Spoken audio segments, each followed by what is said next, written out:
Attention. You are now tuned in to Pass the Controller. Game on. Round table, show me your moves. How these noobs get good and get in the groove. Gears of war like Sonic hop in the tuck. You don't want the smoke, you'll get bodied by big nuts. Come for the character, stay for the content. Fans from the elite to the civic binding. Conventions are streamed, the topics deceased. Tell them tune in. Peace and hair grease. Let's go, baby. Peace and hair grease. Pass that, pass that, pass that, pass the controller. Pass that, pass that, pass that, pass the controller. Pass that, pass that, pass that, pass the controller. Pass that, pass that, pass that, pass the controller.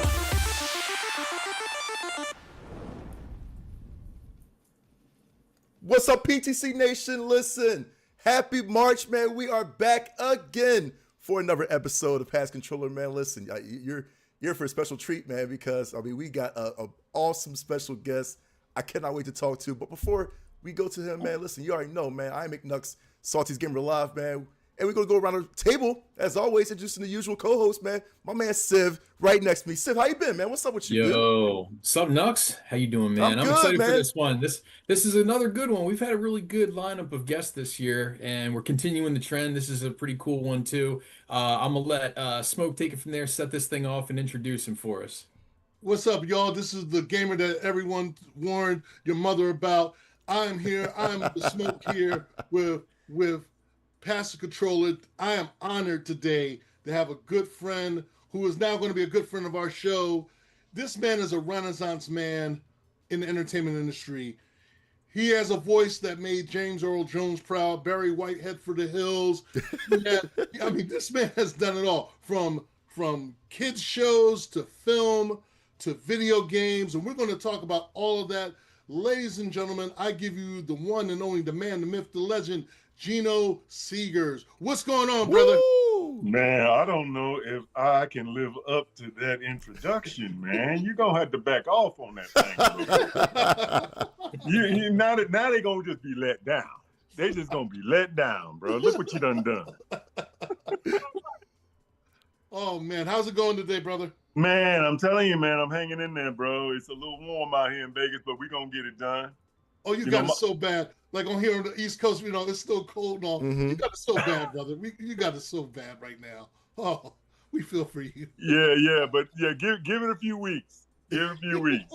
You'll be like, man, I want some cool weather back east. Oh my gosh, man. But we want to thank you for coming on the show, man, and we want to definitely talk about everything with your career. Like right off the gate, let's start off right off the bat. Tell the audience a little bit about your background and everything else before we get into the nuts and bolts about you. Well, I was born, raised, and educated in Winston-Salem, North Carolina. I went to Winston-Salem State during the summer, and I went to Western Carolina during the regular season, during the semesters. I majored in industrial engineering, graduated college, and tried out for the American Rugby League team, and then moved over to New Zealand to play rugby league. I switched coach to rugby union, realized that I was never going to be an All Black, which is my goal. I then switched to a bunch of different, minority sports like cliff diving, sumo wrestling, full contact fighting. I won a national championship in freestyle in New Zealand in 2001.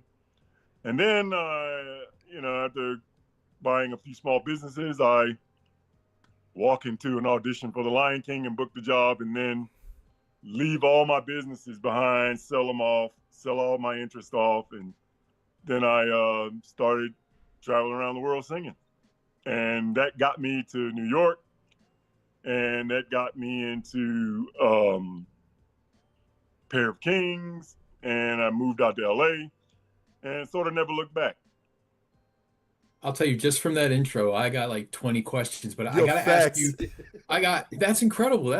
He wasn't kidding about Renaissance man. See, so I come from like an athletic background. I love physical sports. I love, like MMA, martial arts, played football, did all that. And the only sport that absolutely terrifies me is rugby. I would not play rugby. I feel unsafe just watching rugby. That's a brutal sport, man. That's kudos to you for being able to do that. No. That's heavy. Here's the thing, and no rugby player will admit it because very few rugby players at the amateur level have ever played American football. I have played at a high level on both sides, American football, and I played at a high level of college football. And man, I don't think I've ever been hit harder in my life outside of boxing than when I was playing football. Wow. Now, with rugby, I don't think I've ever been more tired in my life outside of wrestling than in rugby. See, the thing you got to keep in mind is that rugby is an 80-minute game. Yep. You can't go balls to the wall every play. You just can't. You can go balls to the wall the first 5 plays, and then you gotta put some reserve in the tank. Yep. You are literally too tired to hurt anybody after the first 5 plays. Yeah. You can't hit hard. You can't hit hard. Facts. Now, with that helmet on, do you remember the first time you put on a helmet? Oh yeah. Oh yeah. Yeah. What did you do? What did you do when you first put on those pads and those? I'm talking about when you was like 7 or 8. Oh, You get that. First, you start to feel invincible. Yeah. Until the first time you get hit, and then you don't feel invincible. Right. You run outside and fall down and think, I can't get hurt. Mm-hmm. So by the time you can get hurt, by the time you can generate enough momentum to actually hurt someone or yourself, it's too late. Yeah. Yeah. It's too late. Yeah. Rugby players never actually go through that. Their mortality is always first and present. When they run that ball up, they don't run as hard as they can. They don't run as hard as they can. Now, I learned this because when I first got there, I was tackling people like I had on pads. I had a group of about 25 Samoans coming to see me just tackle people. Running at the yank, bro. Running at the yank. They wanted to see me knock people, right? Yeah. They all thought I was Samoan, but no. The way it is, I didn't do it. I didn't have nothing to do with it. But nonetheless, I was hitting people like I had on pads. Right. After a couple of black eyes, busted lips, and loose molars, I say, maybe I need to change this up a little bit. I can't keep running at these people like this. So I had to learn how to gauge my level of intent. Wrap up, secure the tackle. It's more like wrestling them to the ground as opposed to hitting them and knocking them down in every inch, you know? Yeah. So it's a different game, bro. Trust me, it's a different game. It's funny too because I'm a big Philadelphia Eagles fan. We live all in Philadelphia, the area. So it's funny, we always go for former rugby players like Jordan Mailata and these guys, and it's they come over and it translates really well. You see a lot of rugby players who can play in the NFL, but it usually doesn't go the other way around. It can't go the other way. Yeah. It can't go the other way.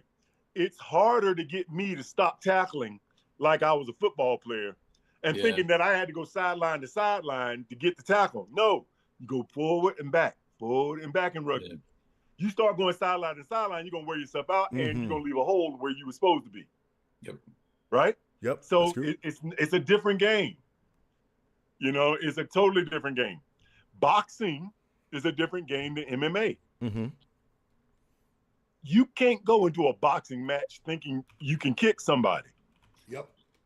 And boxers can't get in that square. They can't get in that hexagon. Mm-hmm. They can't get in that octagon. Sorry. They can't get in that octagon, bro. Because if they get in that octagon, they go to the floor. It's over. That's it. Yep.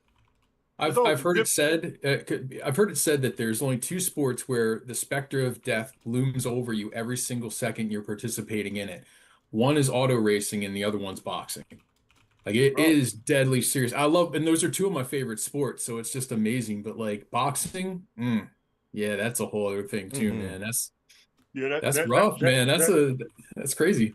Yeah, I found out early in life when I first started boxing that I was actually a wrestler. Oh, wow. Yeah. I'm not a boxer, man. Oh, bro, I can take a punch. I can take a punch, but I just didn't like taking punches. Right. Look, Yeah. I can tell you from experience as a pro wrestler, it's a lot of endurance when you're boxing. It's a lot of strategy. I transitioned and tried the boxing world, celebrity boxing, and I'm gonna tell you right now, I had so much found respect for boxers because a minute feels like freaking 20 years in the ring when you're boxing. It just feels like time slows down. When you're wrestling, it's a whole different aspect, you know? And them 10-ounce gloves, bro, they just get heavy and heavy. Yes. Oh, God. You can't even pick. Bro, I did this movie called Brawl in Cell Block 99. Myself, Vince Vaughn, Nice. bunch of good, solid cast, right? And S. Craig Zoller wrote, produced, and directed this thing. Man, they wanted me to get into the ring with another amateur fighter and to promote at the Austin Film Festival. Well, the amateur fighter that I was supposed to fight, who was an amateur, I was an amateur, he was an amateur. I mean, same level. Right. He decided he didn't want to do it. So I didn't want to wimp out. And so I said, okay, cool, I'll do it. It doesn't matter who I fight. It's 3 2-minute rounds. I can make it. Man, I get in a ring with a guy that's a trainer, ex-Golden Gloves. Oh. I'm like, here we go, right? So I got I'm covered up, right? I'm covered up. I'm trying to do the Philly shell, and it ain't working. So I'm covered up. Peekaboo, man. Man, I get through that first round, and I get into my corner, and I realize I haven't breathed the whole first round. I take a gas, and then the sweat just fell off my body, bro. I was like, I ain't gonna make it 2 more rounds, man. I ain't gonna make 2 more rounds. Bro, I went in there and slogged it for the next 2 rounds, man. I couldn't wait for that fight to be over. For real. 6 minutes, bro.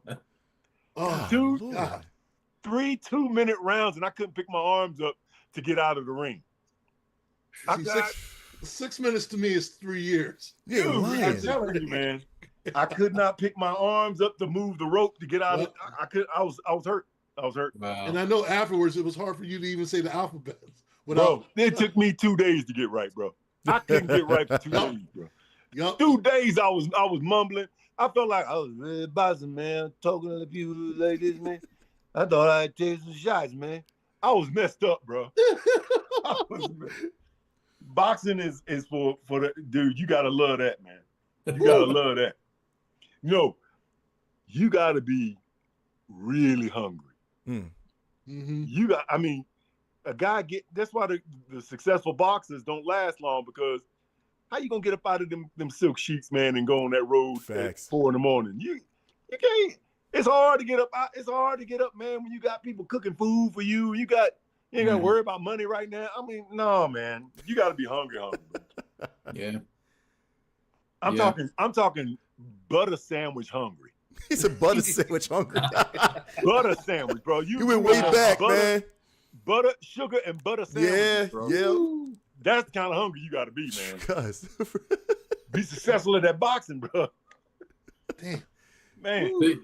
It's incredible. Like, you look back at like some of these boxers, and like I look at the sport today, and it's just really not the same. But I mean, you look back like in what I consider the best era was probably like, honestly, like the late 80s into the 90s, when you had a crossover of all those like generational guys from the past. You still had Foreman, you had Holyfield, all those guys coming up, and then you had Tyson, and you had like, Douglas and Spinks and Lennox Lewis and all these guys. And then you had the young blood coming in. You had, Oscar De La Hoya was still in the mix, and all these other great fighters. And it was just a really cool time. And now I look at it and I'm kind of bored with it. And it's all about social media presence and crap talking online and all this showmanship at weigh-ins and all this nonsense. It's like, it's not the same sport, man. I don't know how you feel about it. Do you still follow boxing? I honestly, I don't follow it like I once did, bro. I grew up as a kid watching on Wide World of Sports.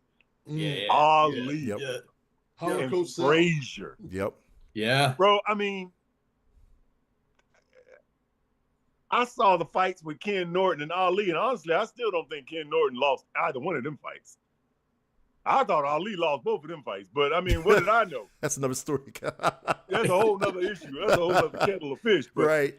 But man, I saw some of the greatest fights in history on free-to-air TV. Yeah. Now, we didn't have but 3 channels back then. And you had to stand in the corner and hold the antenna just right so Dad could see and get the vertical lines out. But, bro, I watched some of the greatest fights for nothing, for free. Nice. Mm-hmm. Yeah. Ain't And that now, way anymore, what's a man. pay-per-view now? What's a pay-per-view package now? I mean, do they even do that anymore? You got to buy it. Then you gotta get Yeah, Netflix get subscriptions, or something. dude. Oh, yeah. you gotta Yeah. subscribe. You gotta subscribe, It's like, dude. yeah, nowadays, man, it's like the subscription fee for Netflix, and then I think there's a fee on top of that or something, and I don't know, man. And then you see a fight that's like, it's like what, Jake Paul versus like a 90-year-old guy. I mean, what, I don't know. It's Is just that not a fight, interesting. bro? That is not a What's fight, that? man. No, that's not fine. That's just a money That's- grab. It's a show. Yep. Yeah. Facts. It's not a fight as much Facts. as it's a show. Facts. Yeah. They took the fight. They took the fight out of the show. You know what I mean? Yep. Yeah. They took the So fight you- out of the show, bro. Yeah. I'd rather watch wrestling. Yeah. Yep. I Exactly. would rather watch wrestling. 100%. Man, it's a better show.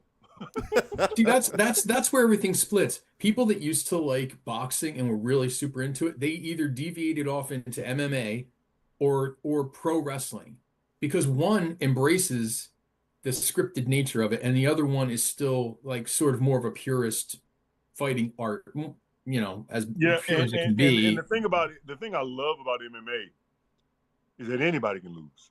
Mm-hmm. Mhm. Yeah. Anybody can lose. I mean, you are one shot away from getting tapped out, bro. You one shot, Yeah. one rear naked choke away from Yep. tapping.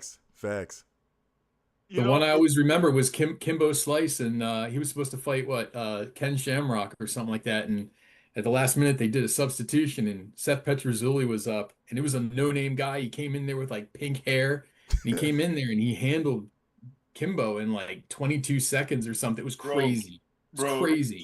Kimbo might have died had he fought Shamrock, bro. Yeah, His heart might have yeah. busted, bro. He couldn't last past that second round, bro. yeah, Watch some of those fights again. Kimbo, God bless his, God rest his soul, but yeah. he wasn't He's no just a MMA brawler. fighter, bro. Yeah. He's just a tough, monstrous dude, but he wasn't technical at all. Like, I mean, No, that's no. the problem. But yeah, man, it's crazy. All I love bronze, talking no about gold. this stuff because we're totally like a video game show, but rarely do we get people on this like so like multifaceted. Because I'm looking at your background there in the back, and I can tell. Okay, so one, you already mentioned you're a musician. Yes. So you got to tell us about, like, start off with that. Like, what do you do musically for those that don't know? Like, what do you say you toured around for a dude, while? What was up with that? I, as a kid, I didn't know I could. I used to just try to sound like the radio, Mm-hmm. Yeah. right? And so my dad, who was probably the most supportive person on the planet, never told me what to do. Nice. Never asked me if I wanted to do that. I mean, he asked me, you want to try this? You want to try this? What do you want to try? Right. But never said, do this. Never said any of that, right? Mm. No matter what I did, he was going to support 1,000%. I came home from school one day and said, hey, Dad, me and my friend Martinez are going to play saxophone in the school band. He says, okay, son, so you're going to need a saxophone. I said, yeah, Dad, I'm going to need a saxophone. That was Monday night. I go to school Tuesday. Martinez says, my mama can't afford no saxophone, so I'm going to play the drums. I said, that's okay. I'll just tell my dad to get me a drum instead of a saxophone. We can both be on the drums, Martinez. Okay, Tuesday evening, I go home, and there's a suitcase in my bedroom. My dad had took his lunch break, went and bought a saxophone, Wow. and that thing was waiting for me when I got home from school, bro. on Tuesday. Yeah, right. Now, I could say to my dad, Dad, can you take this back and get us a drum? But I was like, nah, saxophone it is. Yeah, yeah. So I learned how to play the saxophone on and off. And then I took that and started playing other instruments like, the flute. I also played Martinez's drum from time to time. And I started learning 4/4 rhythms and things of that sort. And then I sort of just got away from it when I got into sport.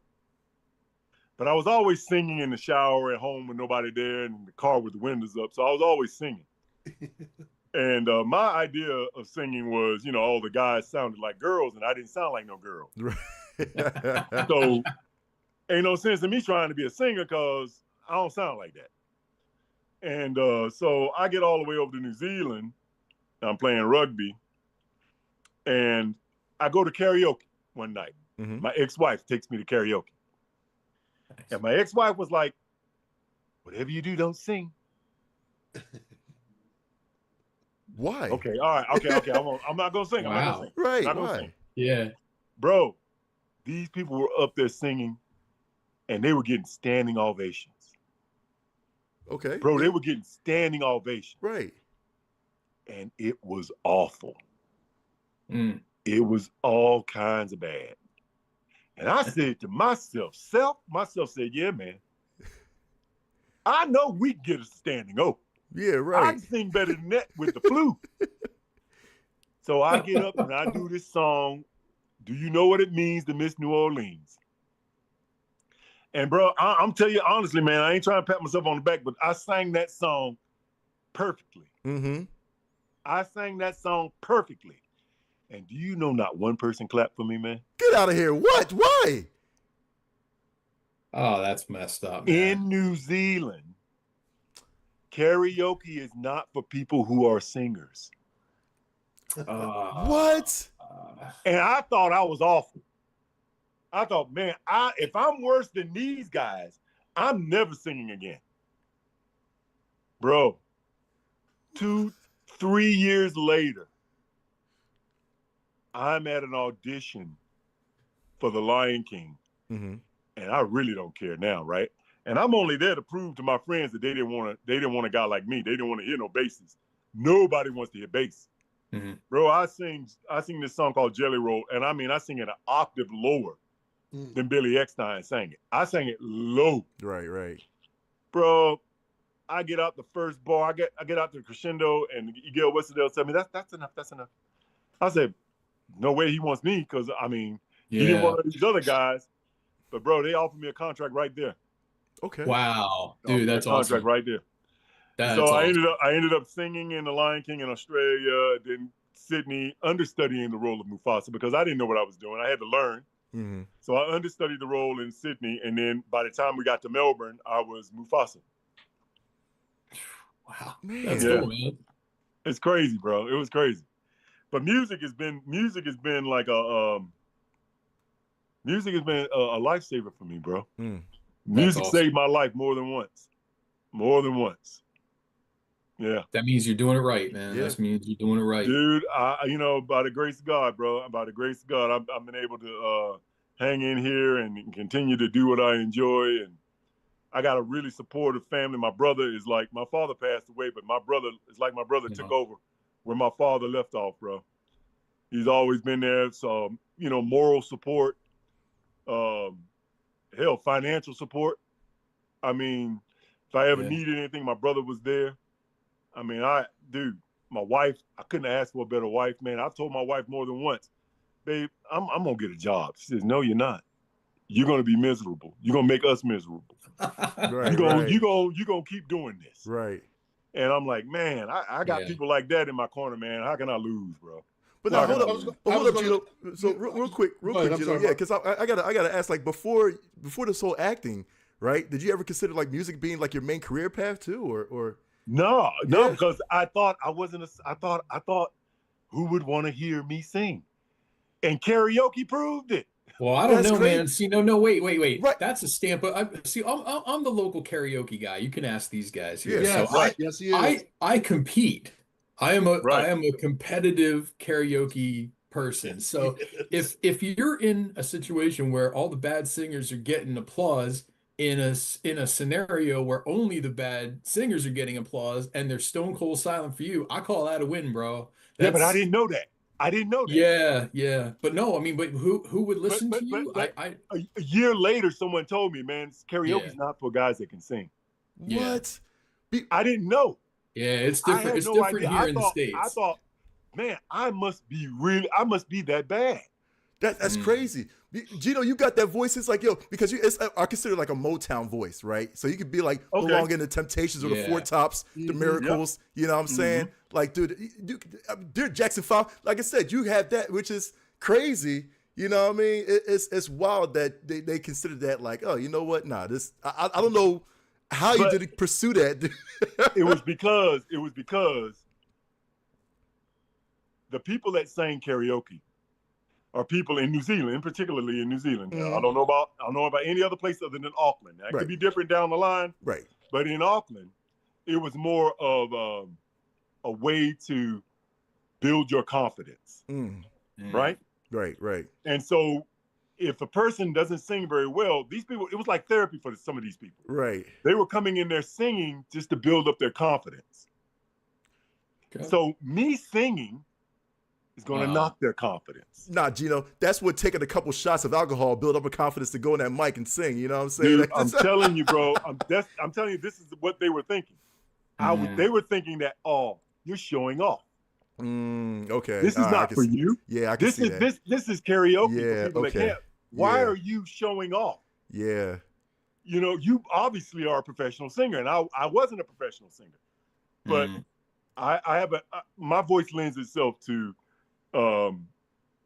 what is called operetta. Yeah. Right. So, like Porgy and Bess, it's show music, all opera. It's very classical, right? And so when people hear it, they think this guy's a professional singer, but I'm not. I'm not. It's just that my voice lends itself to that. Right. Whereas most people would say, Bess, you is my woman now. That would be most people. Right. But mine is more like, Bess, you is my woman now. Sound of It's very Music, yeah. opera. You know what I mean? Yeah. Very operetta. Yeah. And so when people hear that, they think, clearly you've been trained to sing, and I haven't been. I've been trained to yell Sam across the football field. Will. I've been trained to scream Will across the football field. Right. Sam, power, strong right. You know, like, so that kind of got my voice, which is already, you know, resonant. Yeah. It just trained it to another level of being able to deliver. And so when I was singing like that, you know, and whenever I sang, it didn't sound like a guy that was just singing for the first time at karaoke. Right. So karaoke in Auckland was, in this particular place, was for people who were needing a confidence boost. And in their minds, I didn't need no confidence boost. Right. Right? And respect to those cats, though, man, because if I wasn't for Auckland, New Zealand, who knows where I'd be right now, True. bro? Yeah. Who knows where I'd be? Well, speaking of your voice, so, you know, the primary reason for our show being what it is we, you know, we're very video game centric, and we love the video game culture and the industry. And of course, anybody who's an actor, voice artist, singer, and, you know, before you came on, we're all looking through like Internet Movie Database, and I'm like, wow, it's just hit after hit after hit. So just real quick, if you'd permit us, so we just wanted to run down some of the hits here, and this is just the video game stuff. So let's see, you were in Mafia 3, you were Lincoln Clay, which I think is awesome, and I love Mafia 3. We're big fans of that one. The other one is, of course, it's right behind you there, Fortnite, and you played one of the best Marvel characters, which is Galactus, which I think is insane, man. That's really cool. Can you hone in on those two and kind of let us know like what led you to those? How did you get picked for those? How did you prepare your, you know, the voice part for those? Like give us some insight. Well, here's the thing about Mafia 3. See, I auditioned to play Lincoln Clay when it first came out. Right. The producers, a lot of the producers liked me and had decided that I was going to be Lincoln Clay. But the executive producer decided he liked somebody else, which is fine. It's the business. Sure. So he was the only one that didn't want to work with me, didn't want me for Lincoln Clay. He wanted this other guy. So, okay, they went with the other guy because he was the guy with the money. He was the guy who was in control of the money. And years later, when they come out with what's called the downloadable content, the DLCs, the guy that played Lincoln Clay couldn't do it. He was obligated to something else. Right. So they called me to see if I would be interested in doing the mocap. Right. And not the voice. Okay. Right? Oh. So wow. I went in and I did the mocap. And as I'm walking around, right? And at the time, you gotta understand, I was powerlifting about 600. I was deadlifting about 600. Right. I was squatting about that same amount. I was bench pressing 405. I was about 280. Trying to reach your goal, man. Good Lord, dude. I was smashing them. Yeah. So I'm walking around in there like a man mountain. And people are looking at me like, you're Lincoln Clay. Yeah. Like, yeah, I'm playing Lincoln Clay, the mocap. I'm playing Lincoln Clay. He's like, no, you're really Lincoln Clay. I'm like, no, yeah, they hired me to be the mocap. I come to find out the guy that they hired, the only reason they hired him was because of his face. Wow. Really? The only reason they hired this guy was because of his face. Now, no disrespect to him, and I'm not mad at him, but that's just the business. You know what I mean? Okay. You're going to get work for the most ridiculous reason. You're going to get work. You're going to lose out on work for the most ridiculous reason. Yeah.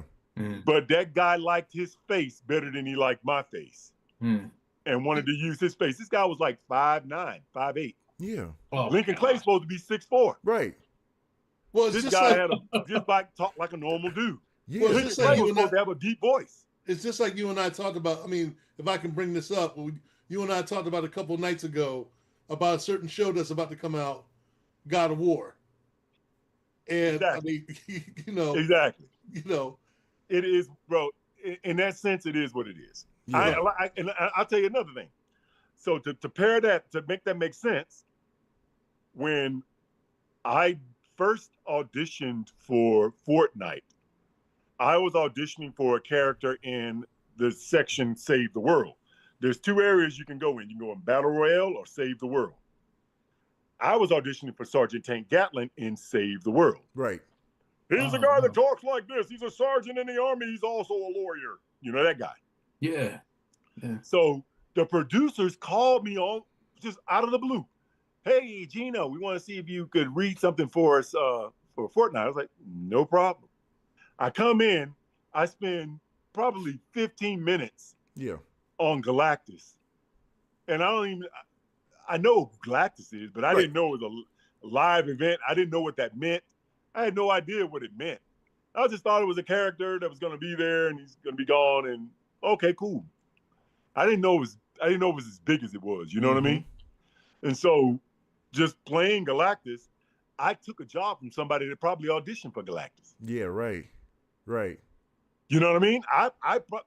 There's somebody that probably could have done it better. But because they had already worked with me, they said, no, we're going to bring somebody from inside. You know, they probably listened to a couple of people. They want to know, man, I should have done Galactus. I could have done Galactus. I did a great read. I did a great audition, you know? But they gave it to me, bro. They just... Well, were they already like, you know, I guess preconditioned to, I guess, your voice? It was like, you know what? I want to fit Geno's voice in Galactus. And, you know, that's like an automatic, you know, like set right there. You know what I mean? That's what I'm... Yeah. Yes. Okay. I mean, So did that they, fall? you're a humble. I didn't audition for Galactus, is what I'm saying. Right. But I'm sure somebody auditioned for Galactus. You're right. Yeah. Yeah. You know what I mean? You're a humble guy though, man, because But that's you're the always truth, bro. That's just the truth. I ain't here to spread no lies. I'm just telling the truth. sure. Sure. Right? But at the end of the day, somebody out there thinks they got jilted as a result of not getting Galactus. Fair. And I know Epic and Epic Games and Fortnite itself, it was like, we already set. You know what I mean? So Right. Yeah, it's right. Well, that's a business, man. There's a show there was a show on Netflix, and I did 3 episodes of the show. A year goes by, and they air the show, and I listen to the character, and I think, they put a muffle? Did they put an effect on my voice? That's not me, right? I can hear that that's not me. Right. Yeah. I look at the credits, and it's somebody else. Bro, they replaced me. Get out of here. With somebody else. What?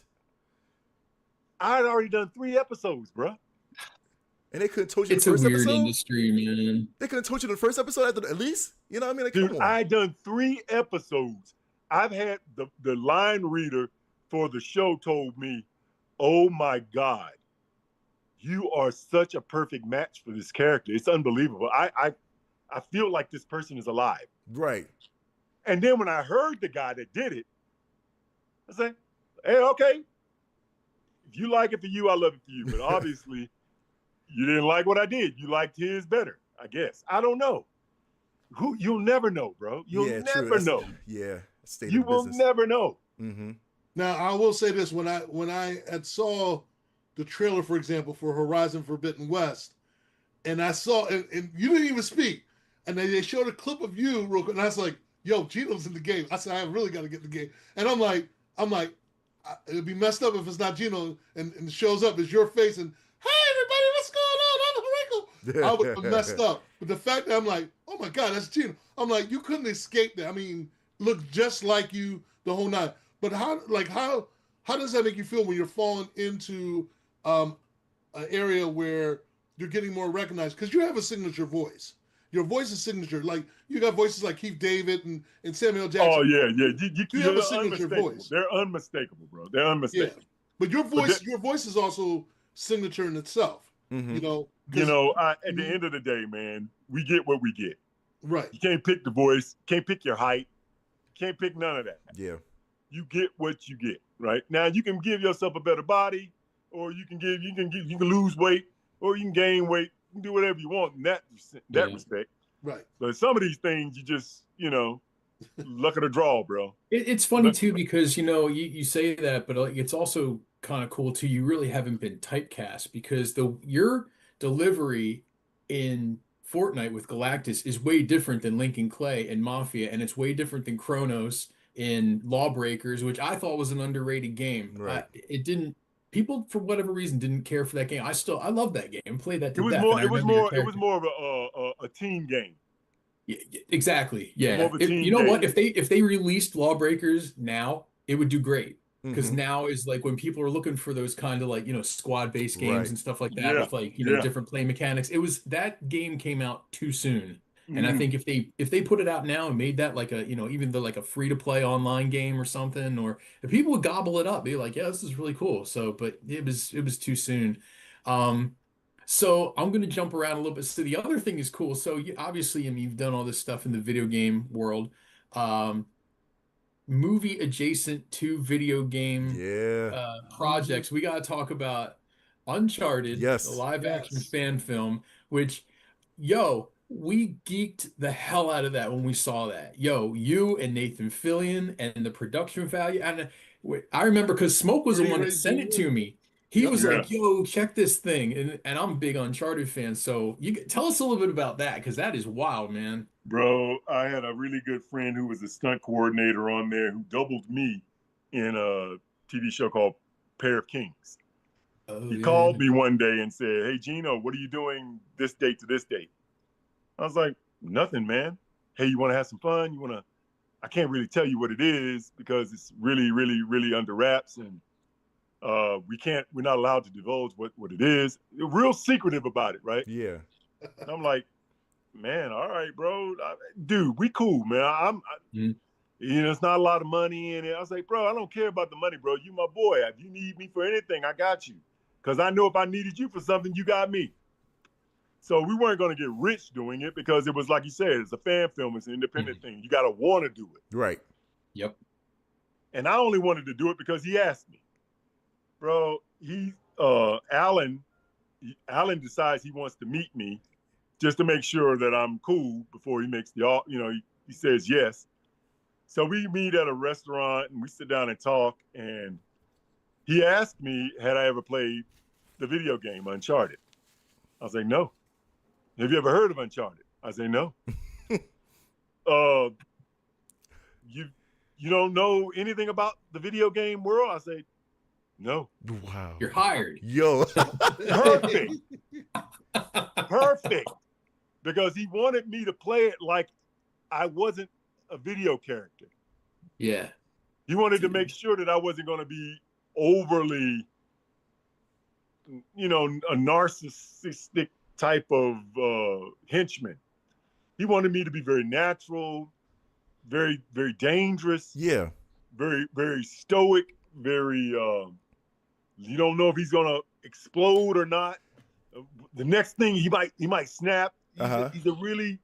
He's back. He's not over the top, And I was like, okay, cool. No problem, bro. I can do that. I can do that. I mean, that's kind of what I do. That's one of my little signature things, Right. And so the first few passes, he was like, he wanted to get every angle, wanted to get every shot. I had no idea what Uncharted was. No idea, and when I finally understood what it was already over. It was already over. I was already done with it. In fact, I started watching some of the Uncharted plays on YouTube. Right. Action plays, where people can play the action. I was like, oh, he says that. Oh, we say that in our short. He took a lot of stuff from the video game. Yep. That, this character does, Nathan Drake. Nathan Drake does a lot of things that this guy, Nathan Fillion, who's playing Nathan Drake, was doing. And I say, damn, this is crazy. Right? How did they get? But the actual Nathan Drake, that character was written for Nathan Fillion. Facts. Nathan Fillion could not play the character in the video game. Mm-hmm. So they got someone to match Nathan Fillion. Right. Mm-hmm. So they were trying to get as close to Nathan Fillion as possible. So when Nathan Fillion was doing his thing in Uncharted fan film, it just looked perfect, right? It was perfect. It was so spot on because people didn't realize that Nathan Drake was based on Nathan Fillion. Yeah. And I was like, it was the perfect match, bro. It was. It's so good. For anybody that doesn't know what we're talking about and anybody that hasn't seen this. So it came out in 2018. And I literally think it's just called Uncharted live action. And you know what, Sid, real quick, because I want to play this for y'all real quick for those that are in the chat, man. I want to get your input on this as well too, Geno, man. So this is for those in the chat. Like I said, this is Uncharted. I'll play like a few seconds of this real quick. Fellas, it looks so spot on. I'll be honest with you, I enjoyed this much more than it did the full blown movie. Legendary. That's what people say, bro. Yeah, that's what people are like. Historian. Why didn't they just use you guys? I'm like, hey, man. Exactly. Talk to them. Talk to them. Well, I see, think that's you the have thing. me confused with somebody else. That's the thing too, because I'm thinking like, okay, for when you go back and obviously, let's say, I hate to do this. When we go back to like the actual Uncharted movie that came out with Tom Holland, right? And I'm thinking to myself, I'm like, why couldn't they just copy paste from what the fan film did and bring you in, Geno? And like, well, they did bring me into audition. Really? Oh, you gotta tell me about that, dude. Please. Wow. You gotta tell me about that, man. Dude, they brought me into audition. Yeah. And I auditioned, I did my thing, and I didn't get the job, bro. Yeah. I didn't get the job. Yeah. They wanted a blonde, sexy black girl to play the role. Yeah. Yeah. So that she could be a love interest for Scully. And I wasn't gonna be a love interest for Scully. Yeah. I wasn't gonna do that. I feel you. I feel you. But a And paycheck is a paycheck. No, I'm kidding. exactly, bro. but I'm not gonna be a love interest for nobody, no man. But they wanted I see the direction they were going in. You know what I mean? They were trying to bring some stakes on both sides to it. You know, and I could see the direction they were going in. I don't know if it worked or not. But I see their point, you know. I see their point. And honestly, Geno, like I said, much love to Tati Gabrielle, who played the antagonist. She did her thing, bro. She did her thing. I love her, man. She did her thing. Love her, you know. Yeah. But when we played, and this is going back to playing the games and all that too, and you get to the end of these Uncharted games, and there's some burly dude that wants to kill Nathan, man. And I'm like, dude, they couldn't snag you as the dude that just wants to gun down Nathan. Like, come on, man. And just to put this all in the perspective, so I don't know if you've ever looked around IMDb. I love IMDb, Internet Movie Database. Yours still remains one of the highest rated fan films on all of Internet Movie Database at an 8.4. Yep. And fan films get wrecked on IMDb. They get wrecked. People just go because a lot of people don't understand. Like Smoke and I, Mark, we've done some fan film projects of our own. Yep. And I mean, we don't have any kind of budget. We don't have any kind of the caliber of talent that some get, and we do our best. And a lot of times it's just people don't understand. They're like, no, the effects didn't look good, or the writing wasn't up to. It's like, dude, we're doing this it's a passion project, right? Right. But you don't get the ratings, so a lot of fan films just get dogged on Internet Movie Database. So putting that in context for a fan film that you were in to get an 8.4 rating, that's like the Godfather of fan films. That's like the Shawshank Redemption of fan film projects. That's incredible. Yeah, but let's be honest. Who's going to get Nathan Fillion for their fan film? True. Well, we had we had Stan Lee in ours. Yeah, we did. I mean, okay, that's pretty cool. It was cool. But now, Stan isn't known for his acting. Yeah. Yeah. Just one-liners. That's it. I got him to say Excelsior, though. Cameo appearances only. Yeah, right. You know what I mean? But at the end of the day, it's the nostalgia that we love about it. I got a chance to meet Stan, bro. Stan was one of the coolest dudes. Mm-hmm. Stan and his wife. Yeah. I mean, just good people, bro. And I was hurt when he passed away. But at the end of the day, we all gotta meet our maker, bro. Yeah. Yeah. But nonetheless, I mean, what other stunt coordinator can call in a favor and get Alan was talking to the stunt coordinator and says, hey, I need a really good guy to play Diego. Do you know anybody that can do their own fights? Because I don't want to hire another double to play stunt, right? To do stunts. Sure. And Alan said to him directly, I wish we had a guy like that guy that played in Banshee, Chayton Littlestone. And my boy was like, you mean the big Indian guy? He said, yeah, that guy, Chayton Littlestone. Did you see Banshee? Amazing. We had somebody like him. Man, that would be perfect. He says, let me see what I can do. And then he told him that I have Geno. Yeah. And he's like, how? I gotta meet him. I gotta make sure he's right for it, in his headspace. And so that was how I got the gig, bro. He asked for me because he had watched Banshee.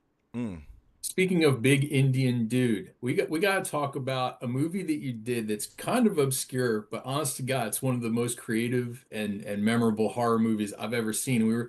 I was telling Mark about this prior to when you came on. Back in 2015, you did this movie called Bone Tomahawk, which I freaking love. I got to see this, man. It's so good. Smoke, have you seen Bone Tomahawk? Yeah, dude, I have the to same see this. guy that did Brawl in Cell Block 99. Right. Bone Tomahawk. Oh, okay. All right. But Bone Tomahawk was before Brawl in Cell Block 99. Yeah.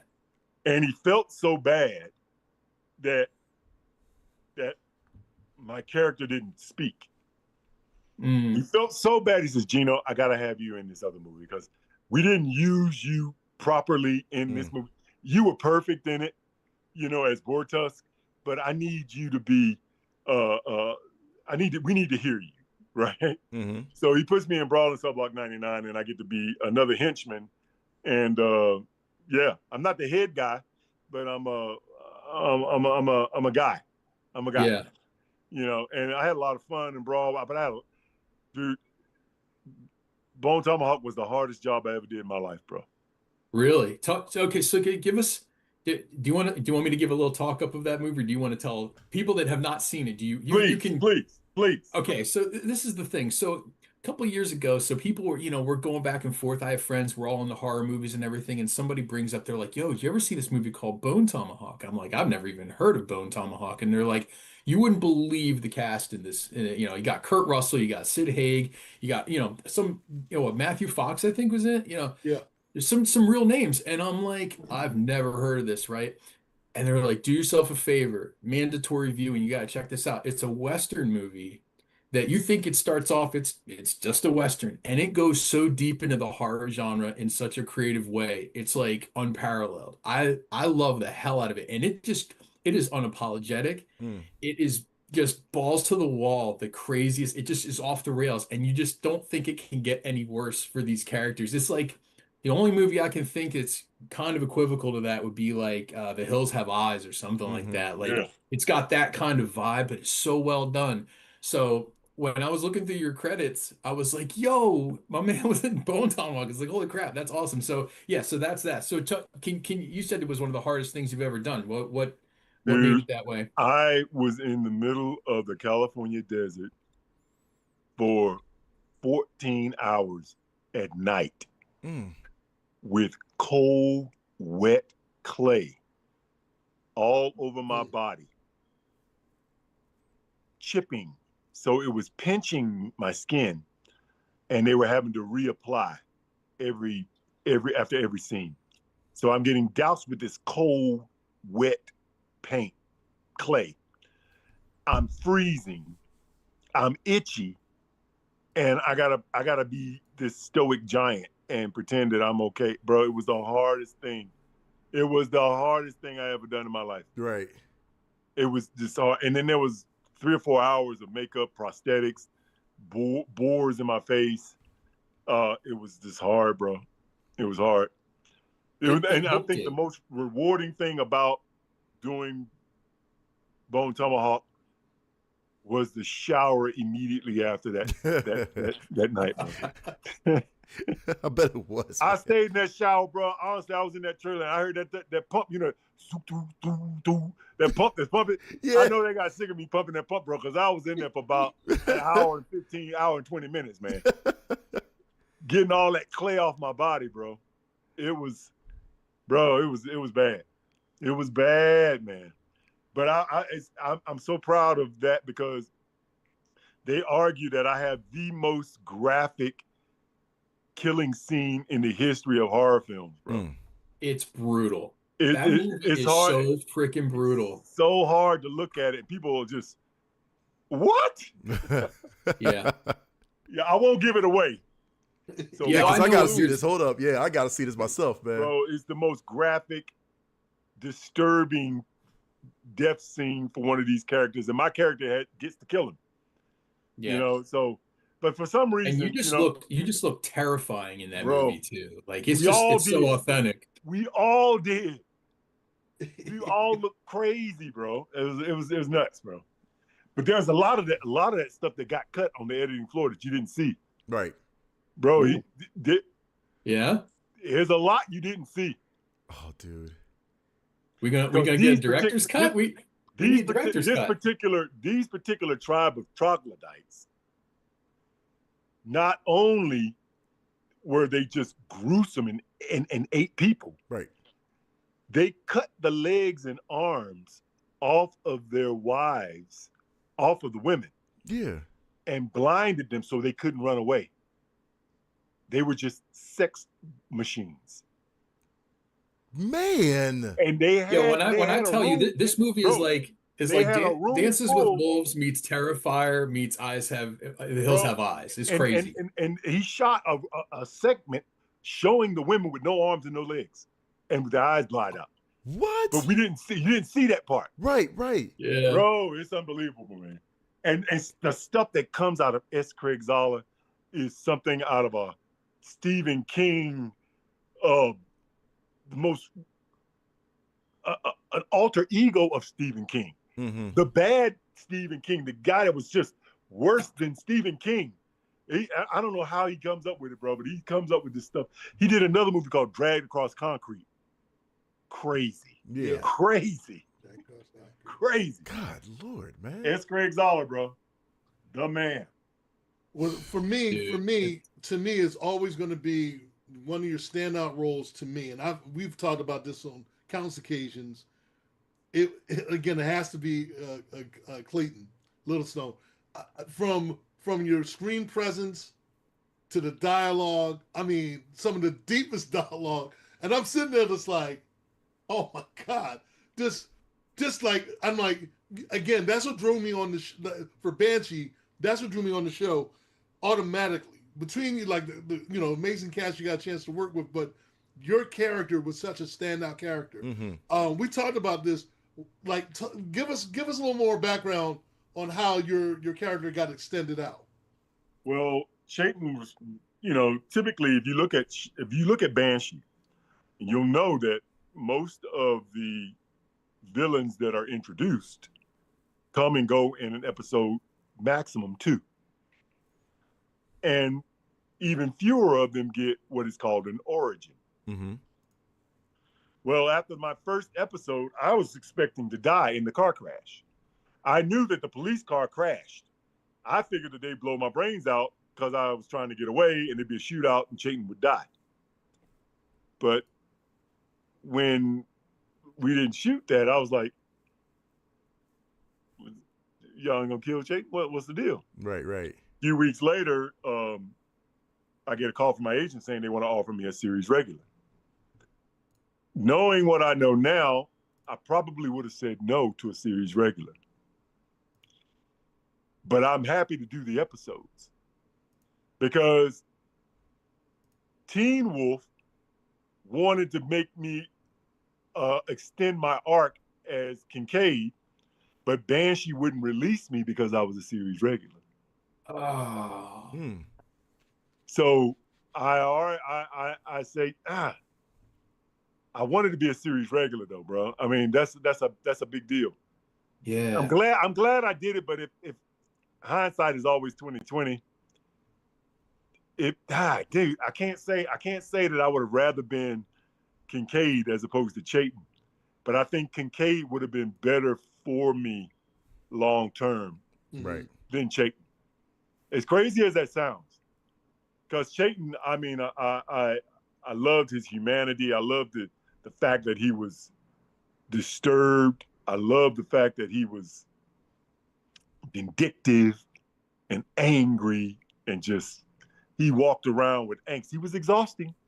Mm-hmm.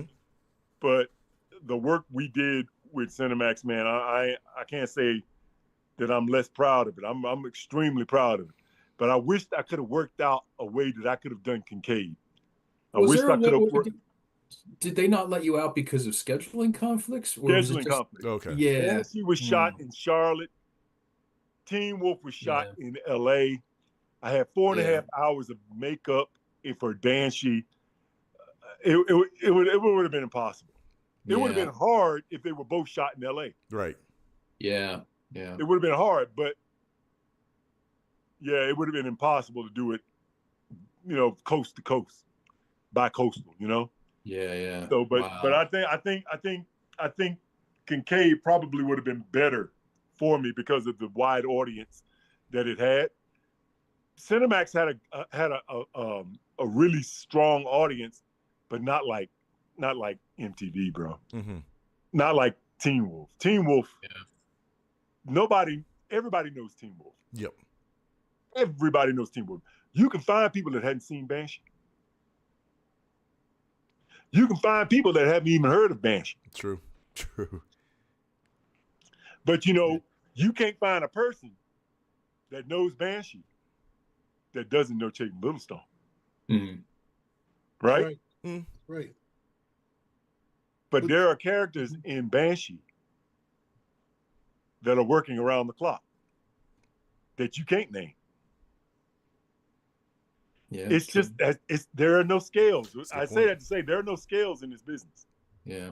There's a guy that had one line on Banshee who's working now like he's just working. Yeah. He's every week he's got another job. There's a character in Banshee that you can't mention Banshee without mentioning this character who's currently not working. Right. Yeah.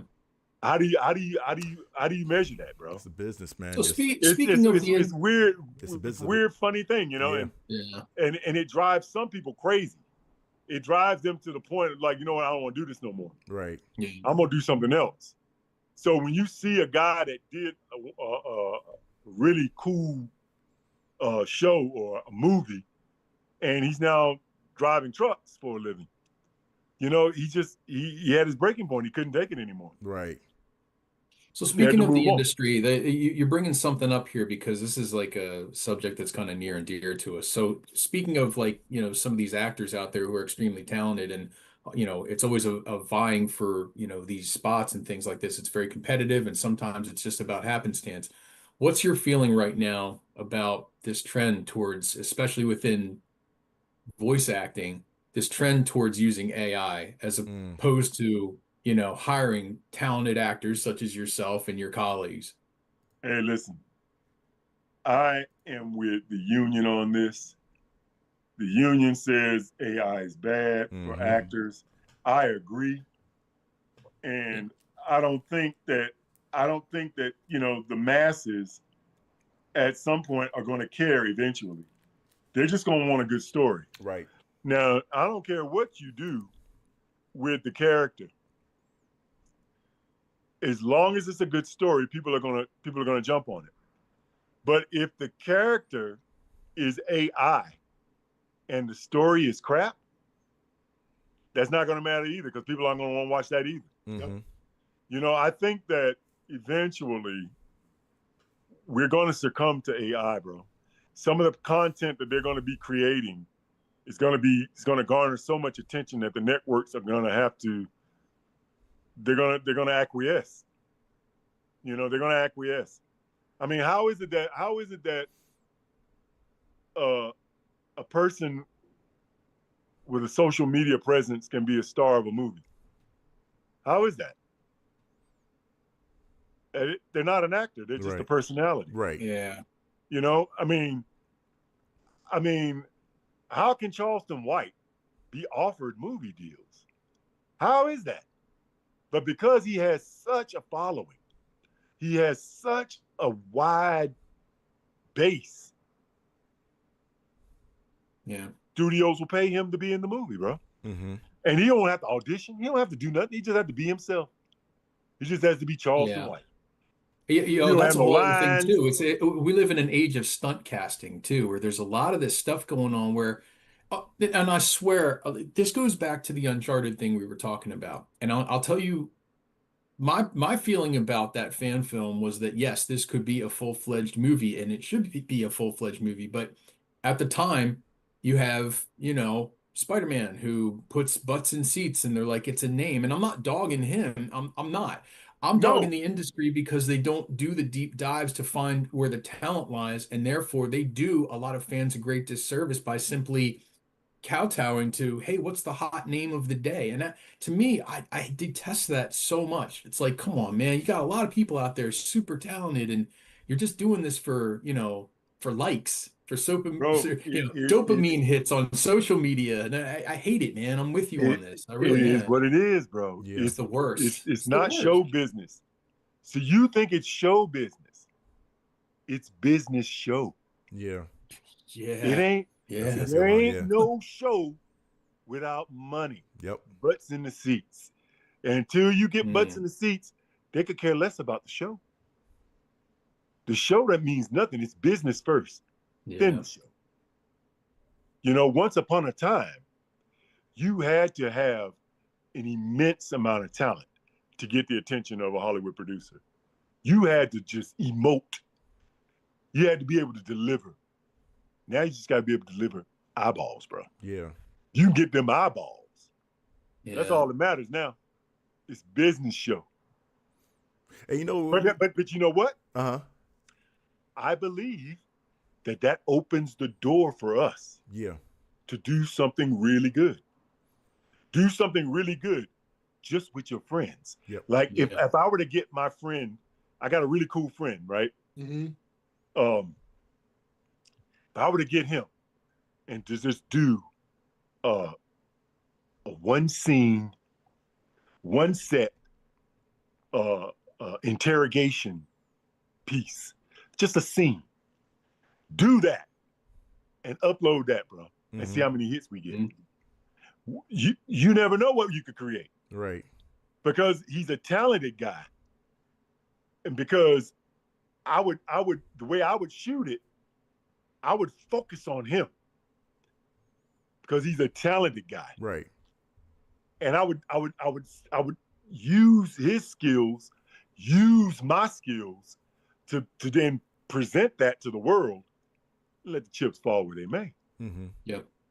Alan Unger, extremely talented. He did that very thing with Uncharted. He took his skills, his love, his passion for the video game, put it together in a skillful way. He made the fan film look like the video game for a second. Yep. People lost their minds over that, bro. Lost their minds. He echoes sentiments from the video game. Shambhala. You know, El Dorado. Yep. You know, he starts talking about all these people that play the games know those references. Yep. You know, and it's like the smart sarcasm, the wit from Fillion. It was just so perfect that the fans of the game related to it in such a way that you get this. I don't know how many millions of people have watched it so far, but it's a lot. Yeah, it's a lot, bro. And so it opens the door for people like Alan Unger. It opens the door for people like yourself, me, to do something on our own, bro. We just gotta find a way to get talented people together and make something that just shakes up the industry, bro. Yeah. I mean, well, they say though that the bubble's going to burst. Now, you know, like this is happening right now in the gaming industry too, where for many years, all these AAA high budget, you know, Marvel, MCU level video games, you know, like they're billions of dollars to make. And all of a sudden we're finding that like a lot of those games are starting to fall off. Like a lot of gamers are sick of that. It's like, okay, just make something that's fun. You don't have to polish and repolish and do this thing where it's this, you know, this hyperbolic, you know, cut and paste kind of video game. And I think Hollywood's kind of going through a little bit of that too now, where you see like these smaller films that get acknowledged, these original scripts that are getting seen, you know, directors now who are, you know, they're not, you know, maybe Spielberg, but they're doing great. They're really putting great material out there. And like right now, like you look at the gaming industry, a lot of these games that are lower budget. Balatro was a video game that was made by one guy. One person, yep. Who he made this game in his house and he put it out there and it was nominated Game of the Year 2 years ago. And we've seen this happening where, yeah, it's amazing. It's a card game. It's like a poker game with a twist, we'll say. Right. And it's a lot of fun, and people really glommed onto that, and it gave us all hope that it's like, oh man, this is cool. Like this humble project can really get acknowledged. So like, I just love, like, I look down your IMDb credits, and it's a lot of cool success stories. I see high ratings and I see cool characters, and I'm like, all right, so this guy has like a really cool, I won't say niche, but you have a legacy that's carving out that's really, really cool to follow, man. So I guess my last, I don't know how much more time you have with us. We really appreciate you staying on. I still have like a bunch of questions. Oh, don't worry. I guess still tons of questions. My big thing is, can you give us any like ideas of what you're going to be working on next, or anything you have that's going on that's popping off? Right now, I'm just focusing on my public speaking. Yep. I'm also focusing on I'm going hard with the voiceover auditions. I'm really trying to work more in video games because I feel like I get a better shot. I got a better shot at least getting their attention. Yeah, right. I'm an unusual guy. I'm not like a typical black guy. I'm not a typical Native American guy. I'm not a typical Mexican. I'm not a typical anything. I mean, it's just the way it is, bro. You get what you get, right? You can't pick. And so so-called black Hollywood doesn't really see me like that. And, Hollywood, it's hard for them to put me in, it's hard for them to place me, So I'm just one of those weird anomaly type guys that they don't really know. I play a lot of characters that are Dominican or Latino, which, you can argue that I'm Dominican in Uncharted fan film. I played Native American. I played mixed heritage on Perfect Harmony. I played a guy whose mother was white, his father was black. I played a lot of those characters like that. But if the role says black guy, I'm like, okay, well, let's give it a shot. Maybe let's audition for the eventual sheriff. And I'm auditioning for somebody else they may have in mind. They might have me in mind for, because it's very unlikely that they're going to hire me for what they think is a black guy. Right, I've lost jobs because I wasn't black enough. You know what I mean? Yeah. Wow. I mean, because eventually you see who they hire. He's like, oh, That's the system. Cool. Yeah. Yep. Yeah. Okay. Cool. That's it is what it is. But I don't begrudge the actors for doing their thing. I wish them all the best, but it's just the business that I'm in. So I try to work on things that are low hanging fruit. Right. Right. So voiceover, they don't know what I look like. Yeah. You know what I mean? So if I can deliver, I'm gonna book the job. But now, Geno, is there any like video game franchise that's like a dream that you would love to be in, man? Man. Because I'm thinking like right now, like the latest news with like Lenny Kravitz playing as Balma in the new 007 First Light game, right? You know what I mean? Like he just got cast. Is there any franchise that like I want to have a role in this video game myself? Like what would that be? Jeez, bro. See, I don't play video games. Yeah, right. Neither do we. I just voice them. Yeah, I feel you. You know what I mean? So yeah. Whichever one wants to give me the gig is the one I'm going to get. I hit respect. Yep. That is the right answer. That's the best. So I'm not going to. That's going to be the greatest one. Thus far, the greatest video game thus far, Horizon Forbidden West. There you go.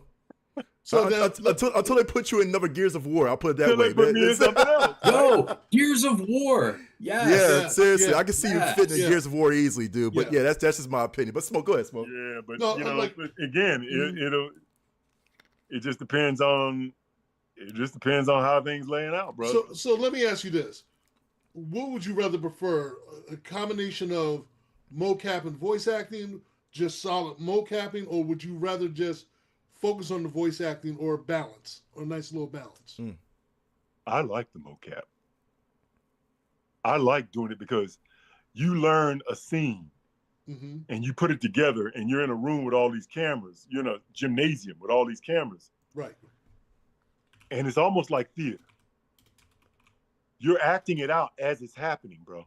So when we're doing these cinematics, we're doing it like a play. And so all these cameras are capturing our movements, capturing all the little balls. Right. And they're building the world up in the brains of the operation as we're doing it. To me, I would love.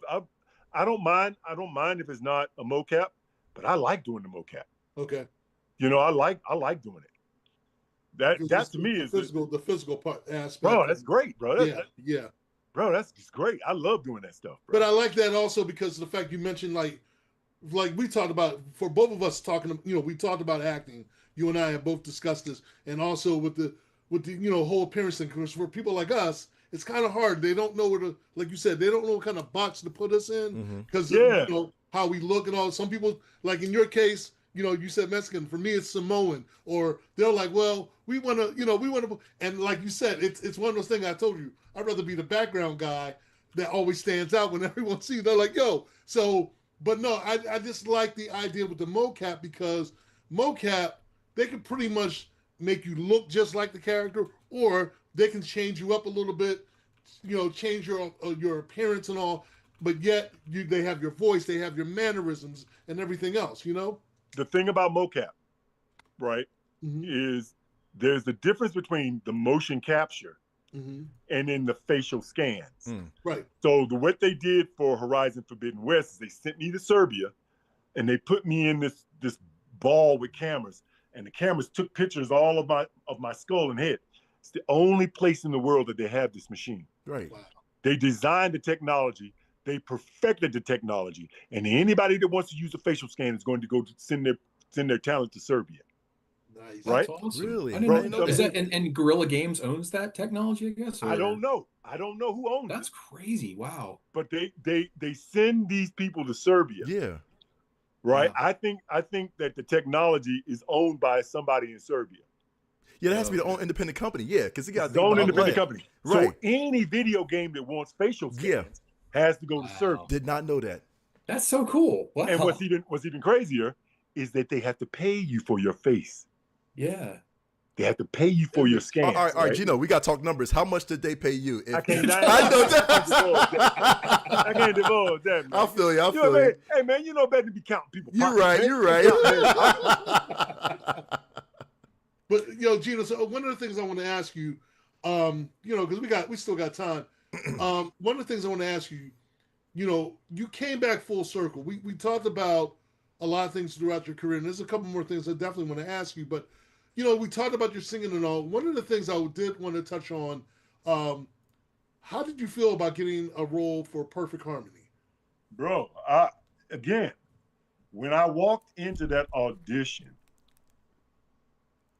I thought there's no way they're going to make me a goat farmer. I am going to be auditioning for the eventual sheriff of this little town. There's no way I'm going to be a goat farmer. But bro, they liked what I did so much they asked me to come back, and they changed it a little bit. And then they started changing the character to suit me. And I was like, man, this is looking pretty good. Mm-hmm.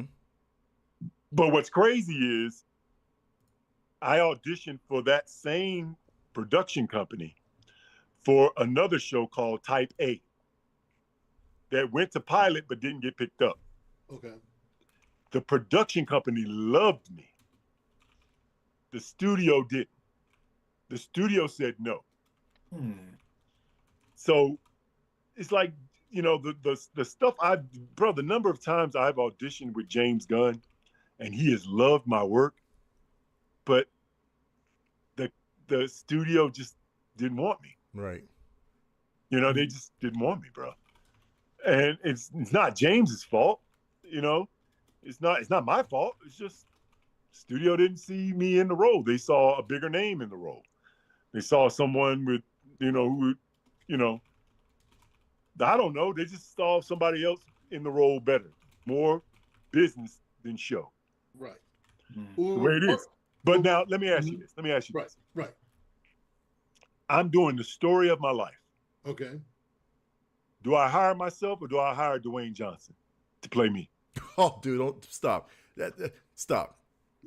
I always tell my community I cannot stand. The answer no, you know what? Who do I hire, bro? No, I can't stand Dwayne. Here's my answer to this. Who do I hire? Yourself. You hired Dwayne to play as your brother. I'm tired of Dwayne getting a bunch of movies, man. I'm tired. I mean, look at the Michael Jackson movie. They got Jafar Jackson playing his uncle. Yeah. So my thing is, hey, if I could kill two birds with one stone, play as myself, and have Dwayne play as my brother, hey, look, it's a win-win. Bro. But again, you and I both know, there's a lot of politics in the industry you got to play, and it can be a doozy. There's a character that Dwayne played in this last movie where he got made up. Mm-hmm. Smashing Machine. Yeah, right. I liked it. I thought it was Bro, do you know people have taken pictures of the actual guy and put them beside me? Yes, and said, dude. Yep. He's a perfect match. But Dwayne's production company was producing it. Yeah. $7. Yeah. There's no way Yeah. Dwayne is going to hire me to play that role. There's no way he's going to hire me to play that role, bro. Regardless as to how much. Now, physically, I would have had to get on a cycle. Yeah. I would have had to get on a cycle. I would have had to roll it out for a few months. Mm-hmm. But I could have done it. But the writing was on the wall. In fact, some guy posted it, and underneath I said, "Man, that would be great, but let's be realistic. No way is Dwayne going to step aside and let me play this role. No way. No way. Why would he do that? He wouldn't do it. Yeah, he wouldn't do it. And I mean, I would totally understand. It's just like you said. It's. I've already stated this to you before. Your time is coming. I've seen other actors that we've both known or we worked with that have paid their dues and then they blew. Like now they're starting to, like we talked about on bench.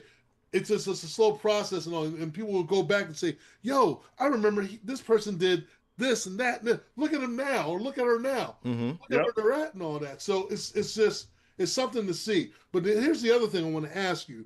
I know we talked about Perfect Harmony because it was coming full circle with your voice acting. But this is the other thing I want to ask you. How does it feel when you're on the Comic-Con circuit, when you're doing appearances, and you have fans that, even when you've done your live, and you have people responding to you from overseas that love your work and all, from the kids show, kids that grew up on you, and everything. You can't put a number on that, bro. I mean, that's just adoration, and I appreciate it. And I've never told anybody no. They want to take a picture, I'll stop wherever we are, bro. Take a picture. You come up to me while I'm eating dinner. It don't matter to me, bro. Just let me get the stuff off. Respect. Step out my big. Let's take a picture. Let's go. I've never said no, but then again, I've never been inundated. You know what I mean? Right. So like somebody like, you almost understand Kobe Bryant saying no. Yeah. Mm-hmm. You almost understand. Because every minute of the day, bro, people want to take a picture with them. Mm-hmm. Right. Every minute of the day. I haven't experienced that yet. But now I will say that when I was doing Pair of Kings, I couldn't go to the mall on Saturday. Couldn't go to the mall on Saturday, bro. Every kid in the mall at the food court, we was taking pictures, signing autographs, signing T-shirts. It was like going to work, bro. My son hated it. Really? He hated it. He liked it that his dad was famous? What? Bro, he hated What you mean? it, bro. He hated anybody pulling my attention away from him. Yeah. He hated it. He hated it. But he was 11 years old at the time. Right. So he hated it, bro. He hated it. Hated it. Couldn't stand it. Yeah. But see, now with everything that you've done, Geno, man, like I got to pull this out. Like, what does success mean to you now versus when you started? Oh. Dude, what I've learned about success is that there is no destination. Mm. You never arrive. You know what I mean? You never arrive. Because no matter how good the show is, or how good the movie is, or how good the video game is, you're still looking for the next buzz. Yeah. It's once you get that first hit, you're like a crackhead, bro. For real. Facts. You looking for that next hit, bro. Facts. So I know, like when I got in The Lion King and I did my first red carpet, I thought, man, this is unbelievable. This is unbelievable. Yeah. 2,500 shows later. Mm-hmm. Wow. I'm like, yeah, this is a journey. This ain't no destination. Yep. This is a journey, bro. So yeah, I mean, even now, I could be the next Darth Vader in Star Wars and be on every billboard on the planet. Right. I'm still looking for the next hit, baby. Yeah. Facts, man. I'm a junkie like all of us. Yeah. Real talk. But like, was there Yeah. like with all the pressure like that I know you faced all the pressure in the industry, no matter what it was. But was there ever a time that, like, be real? Was there ever a time that you felt like you want to give up, man? And how'd you come back from that funk? Bro, many times, Yeah. bro. Many times. I told my wife, I said, hey, I'm gonna go do something else. I got an engineering degree. I'm gonna go, transfer fluids or something like that. Yeah, you know? right. She's like, no, you're not. No, you're not. Supportive. You're not gonna be happy doing that. Support. Mm-hmm. And bro, you gotta have people like that in your life, man. If you're in a business like this, I give 1,000% credit to my wife, who's been so supportive, man. She is my director for my self-tapes.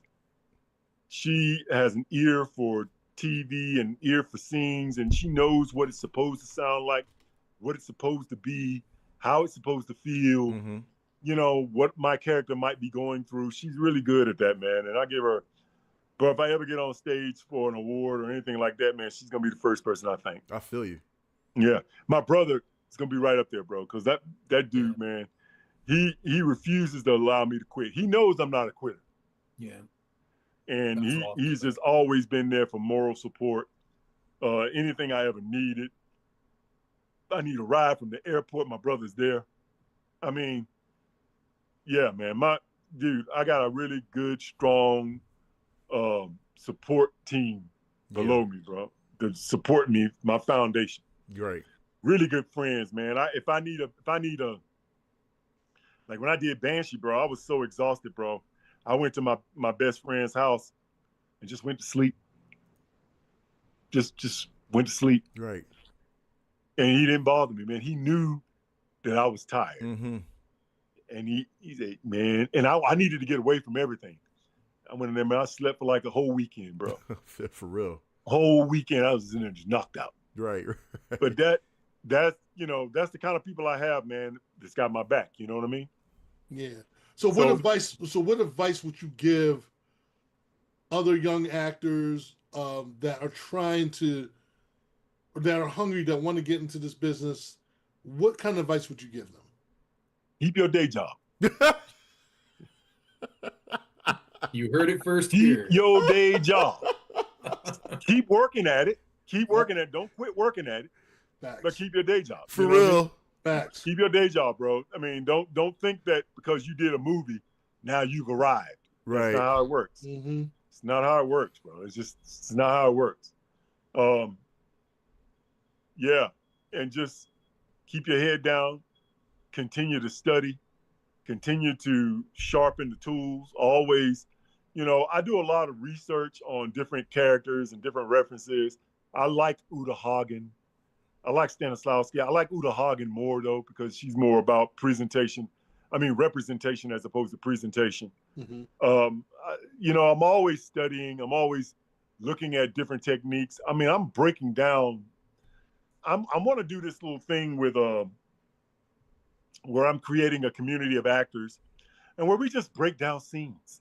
Mm-hmm. We just talk about scenes. What's going on in the scene? Why? Where are they going? Why are they going? What does he want? And what's he willing to do to get it? You know what I mean? Just basic stuff, man. But having a conversation about that can be really interesting. I think it can develop a community of actors who are bouncing ideas off of each other and understanding what took place in this scene and possibly how to reenact that when they get a scene for a self-tape that's similar to that scene. You know what I'm saying? Right. So if you start breaking down these scenes and start understanding how these things come together, it can help you in your self-tape practice, And I'm looking forward to doing that. In fact, Sunday I'm doing a show I'm calling it Sunset Sunday, but I'm gonna figure out how to put scene breakdown, scene study, where we just have a conversation with actors. It's gonna be everything about the industry. I might even go into S corps. How to set yourself up as an S corp, which was the best thing I think I've ever done. And a young lady on Perfect Harmony asked me about setting herself up as a business. And I was able to help her understand what that would take. And every time I talk to her, she thanks me about helping her set that up, or helping her get in the mind frame of the steps she needed to take to set that up. Okay. You know, and a lot of people that are actors just are on a W-2. Right. No, fam. No, you're not on no W-2. You're on 1099. You need 1099. You need an I-9, baby. You need a loan out paperwork. You know, so these are the things that a lot of actors let go to the wayside because they're really working on the craft. Right. And I think I could help a lot of actors in that sense, in the business side of the industry, you know? And I want to create that community, and I'm starting out slow. We struggling. Mm-hmm. But we start out slow. We got to start somewhere, man. And why not start now, you know? Okay. Have you ever pitched this idea to like the Screen Actors Guild or anything like this to form, sort of a branch that would be specifically oriented to actors and would-be actors that are taking a more pragmatic approach to the industry? Because it sounds like something that would be of universal appeal. I mean, anybody that's involved in the industry could really be, a really great tool for them. Bro, I have not. And this goes all the way from SAG-AFTRA to AEA. Yeah. You know, Actors Equity, there are a lot of stage actors who are on W-2s, bro. Yeah. W-2s, it's like, no, you don't want to do that. You don't want to do that. Right. You can't claim all the expenses. You can't claim you can't claim anything hardly on a W-2. You're a business. You're the product. Set yourself up like one. You know what I mean? Mm-hmm. Yeah. No, This was really good. This is different than we've had a lot of different actors and voice actors and voiceover talents on our show, and it's really cool the spectrum of people that you meet and you see and the different approaches, and it's always refreshing. I don't think we've ever had any two that were the same. It's very people that take a sort of proactive approach to their destiny in this kind of thing, because I think that sometimes, specifically with like voice acting, that when you're an actor who is predominantly doing this high-end voice work, there's this sort of like nebulous idea that the general public has, like sometimes we open up the show and be like, how do you describe what it is that you do to somebody who may not know what it is that you do? And it's cool to see like everybody's different approach, and I love yours, man. It's absolutely awesome. And it's refreshing and it's different, and I gotta be honest, man, I'm a big fan, and it's cool, and I really hope people go online, go to your internet movie database page, check out some of these movies, some of these projects. Where can people find you if they want to follow you, if they want to check out the stuff that you're doing? Give us all the greatest hits, man. Bro, listen. You see that name right there underneath in my picture? Uh-huh. Oh yeah. Everything Geno Segers. There you go. Don't forget to mention the words of wisdom. Well, even that, it's Geno Segers, W-O-W. It's easy. Okay. It's not hard. If you Google Geno Segers on Instagram, my name will pop up. Yep. Oh, nice. TikTok, I like that. any of it is all Geno Segers, bro. You can find me at genosegers.com. There's a landing page there that'll take you to all my social media. I'm big on Instagram and Facebook. I do a lot of posting on Instagram and Facebook. I'm trying to do more YouTube.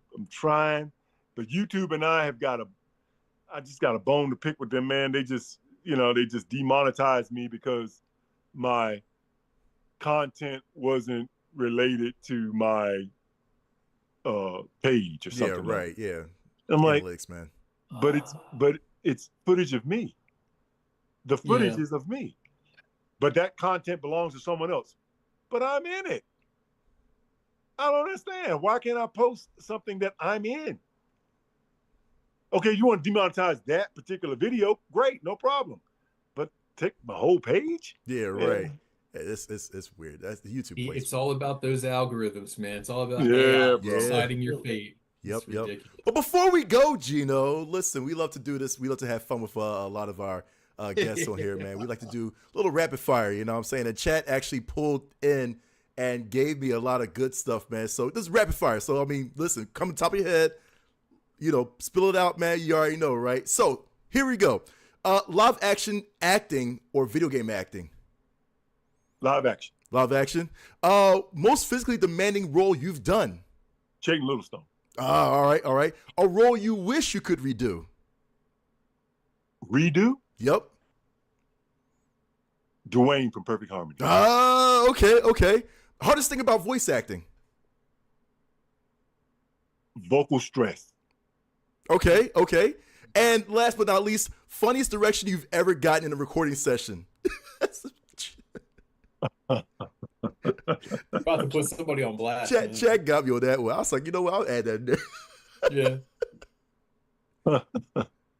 Deeper. What?